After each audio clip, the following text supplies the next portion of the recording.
प्रशासन ने आज जो है झांकी मार्ग का मतलब जहाँ भंडारी मिल से निकलना रहती है राजवाड़ा होते हुए पूरे मार्ग का पैदल दौरा किया कि बस से किया, क्या किया है? जब दौरा ही करना था और बस में बैठ के ही दौरा करना था सबको मिलकर साथ में, तो पीछे वो गाड़ियों का कारवा क्यों चला, ये किसी के गले नहीं उतरा। सुबह जिन लोगों ने ये सब कुछ देखा कि जब आपको दौरा करना है तो खाली गाड़ियां पीछे क्यों चल रही है। तो कैलाश वर्गीय जैसे महापौर ही हुआ करते जब पूरे मार्ग का पैदल दौरा कर लेते थे जाके, और एक एक जगह पर रुक के देखने के बाद में कहाँ क्या होगा कहाँ नहीं होगा। अब वो तो पैदल चलने वाले नेता खत्म हो गए, आप सब लाव लश्कर वाले नेता हैं। और इसी खबर आ रही है कि नगर निगम और जिला प्रशासन का जो निर्णायक मंच है उसकी जगह बदली जा सकती है कि इस बार। एक और बड़ी रोचक खबर भी आपको बता देता हूँ। खंडवा में 400 बार पाइपलाइन फूटने का Guinness world book of record में नाम दर्ज होगा। उन्होंने जानकारी मांगी कि 400 बार फूटने का, 175 बार फूटने का रिकॉर्ड तो Guinness book of world record में दर्ज है, पर ये पहला मामला है जिसमें खंडवा की जो एक पाइपलाइन 400 बार फूटी है, बाकायदा उसका विधिवत काम हुआ, उसको लेकर दस्तावेज।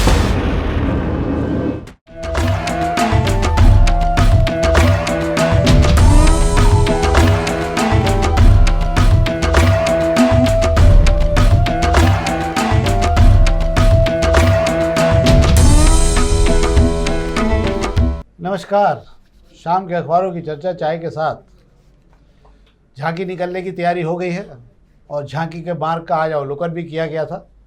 मार्ग की दुर्दशा क्या है क्या नहीं वो भी देखा गया है। हर बार निकलती है झांकियाँ, जहाँ जहाँ भी थोड़ा बहुत काम होते हो जाते हैं। बेहतरीन तरीके से रोड का सुधार हो जाएगा झांकी के पहले। और भी राजनीतिक खबरें हैं। आज 28 अगस्त है और हम हमारे 200 एपिसोड की तरफ भी बढ़ रहे हैं। 5 या 6 एपिसोड और बाकी हैं। ये पहला इंदौर का कार्यक्रम होगा जो निरंतर 200 एपिसोड जिसके बने बेहतर तरीके से। बहुत प्रतिसाद मिला है। हम इसके बारे में आपको जानकारी जब 200 एपिसोड पूरे होंगे तब दे भी देंगे। आप लोगों के प्यार स्नेह का बहुत दिल से बहुत आभार है हमारा, और हम ये चाहेंगे कि आप इसी प्रकार स्नेह बना के रखें और अपने तमाम साथियों को भी अपने बताएं, और ताकि इस प्रोग्राम को और भी अधिक से अधिक प्रोत्साहन मिले। तो अब हम खबरें शुरू करें शेखर जी अपन? तो हम खबरें शुरू करते हैं आज अग्निबाण से। अग्निबाण की खबरों में आज शुरू कर रहे हैं। एक तो प्रशासन ने आज जो है झांकी मार्ग का मतलब जहाँ भंडारी मिल से निकलना रहती है राजवाड़ा होते हुए पूरे मार्ग का पैदल दौरा किया कि बस से किया, क्या किया है?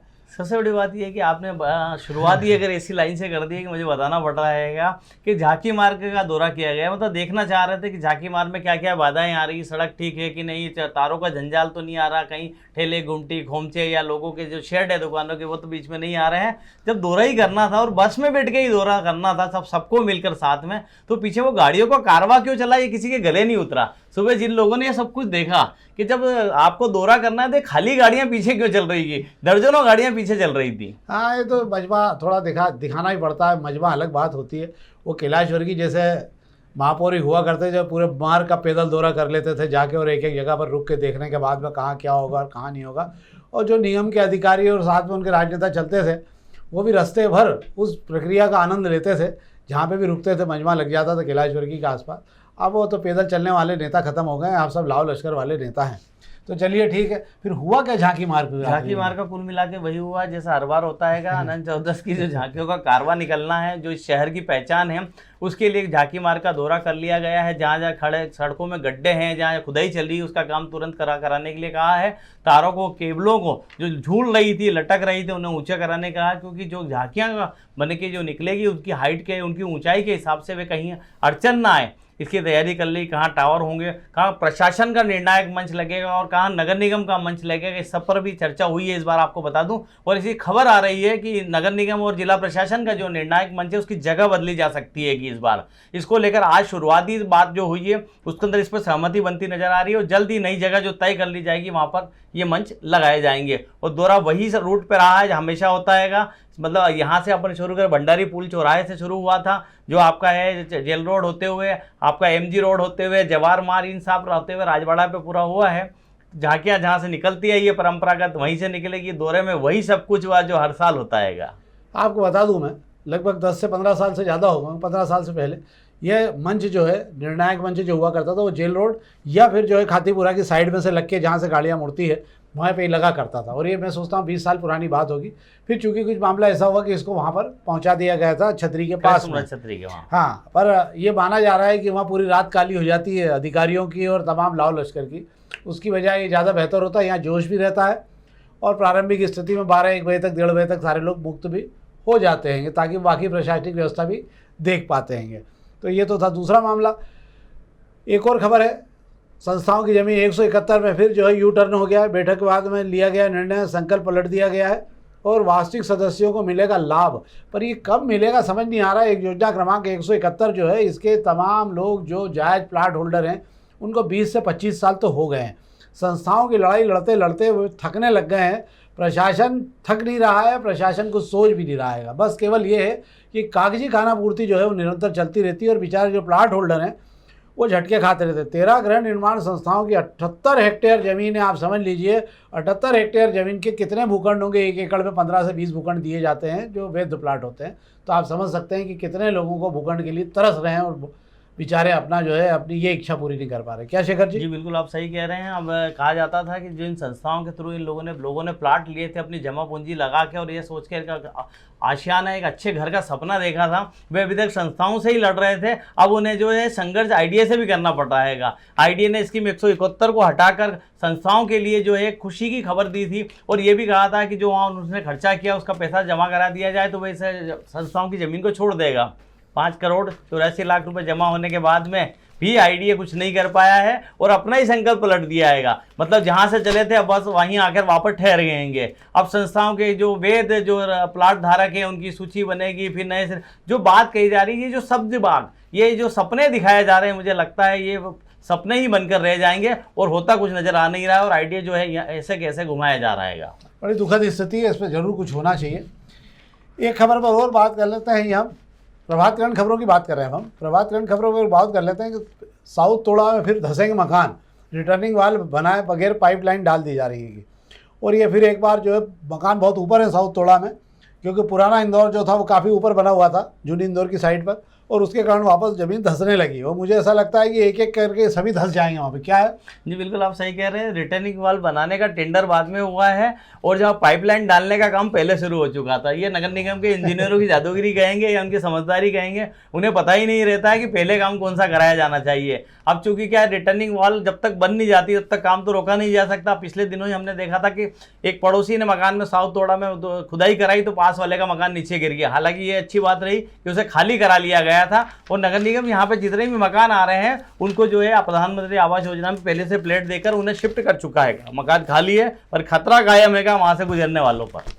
बड़ी दुखद स्थिति है। वैसे ही मामला है कि पहले गणेश जी की झांकी निकलेगी, बाद में गणेश जी बैठेंगे और इसके कारण जो है बड़ी दिक्कत होती है। अब हम अपना पत्रिका खबर की बात कर लेंगे।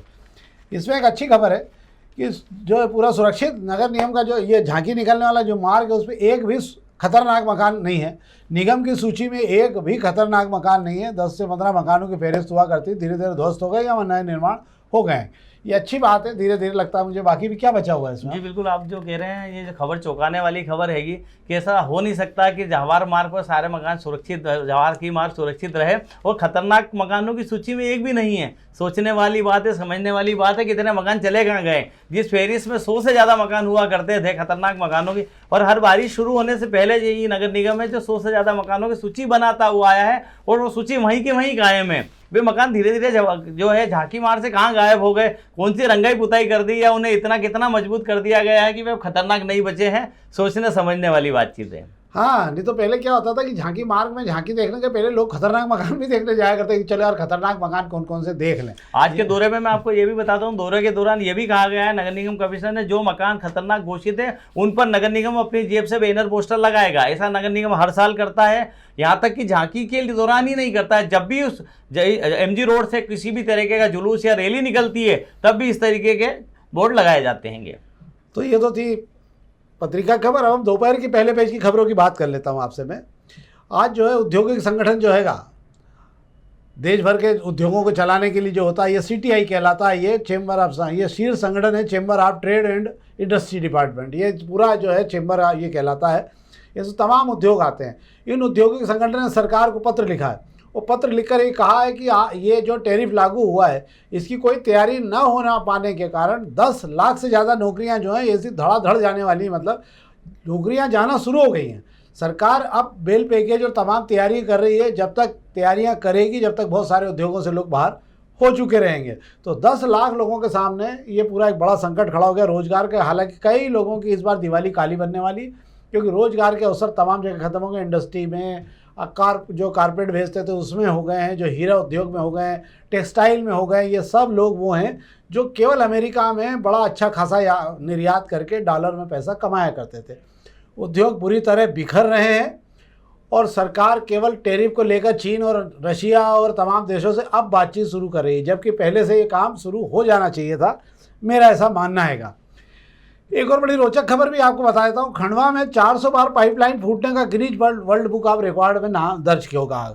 उन्होंने जानकारी मांगी कि 400 बार फूटने का, 175 बार फूटने का रिकॉर्ड तो Guinness book of world record में दर्ज है, पर यह पहला मामला है जिसमें खंडवा की जो एक पाइपलाइन 400 बार फूटी है, बाकायदा उसका विधिवत काम हुआ है, उसको लेकर दस्तावेजेंगे।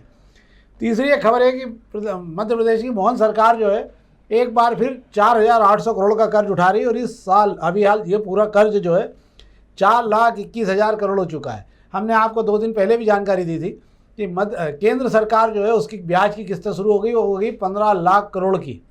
हर साल केंद्र सरकार को 15 लाख करोड़ का कर्ज का ब्याज चुकाना है। मध्य प्रदेश सरकार की भी ब्याज की किस्तें शुरू हो रही हैं और ये किस्तें जो है हर 6 महीने भरना पड़ेगी। अब आप ये मान लीजिए कि अब 4800 करोड़ के कर्ज से काम नहीं चलेगा, इसको अब आपको 6,000 करोड़ तक पहुंचाना पड़ेगा, क्योंकि ब्याज की किस्तें भी आपको कर्ज लेकर ही चुकानी है, आपके राजस्व में इसकी स्थिति नहीं है। तो ये तो थी पहले पेज की खबरें जो मैंने आपको बताई।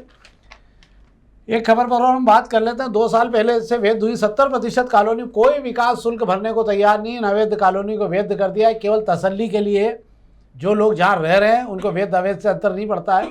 जिनके प्लाट खाली पड़े हैं वही थोड़ा बहुत मेहनत कर ले तो बात अलग है, नहीं तो इसमें कोई भी रुपया नगर निगम में जमा होने को तैयार नहीं है। ये करोड़ों रुपया हो सकता है, सरकार या शासन या नगर निगम जब तक सख्ती से इसका अमल नहीं करेगी कोई पैसे भरने को तैयार नहीं है। क्या वैसे जो कॉलोनी अवैध थी वो तो अवैध में सारी दौर संरचना पूरी हो सकी है, सड़क, बिजली, पानी, नगर निगम सब कुछ मिल चुका है और ना उन्हें अब कोई नक्शा पास कराने की जरूरत है, ना लोन लेने की जरूरत है। ऐसे में विकास शुल्क कोई देने को तैयार नहीं है। पर जो कॉलोनियां वैध कटी थी और बाद में अनियमितताओं की वजह से अवैध घोषित कर दी गई, वहां के जो है मकान अटक गए, वहां के नक्शे अटक गए, वहां के लोन अटक गए।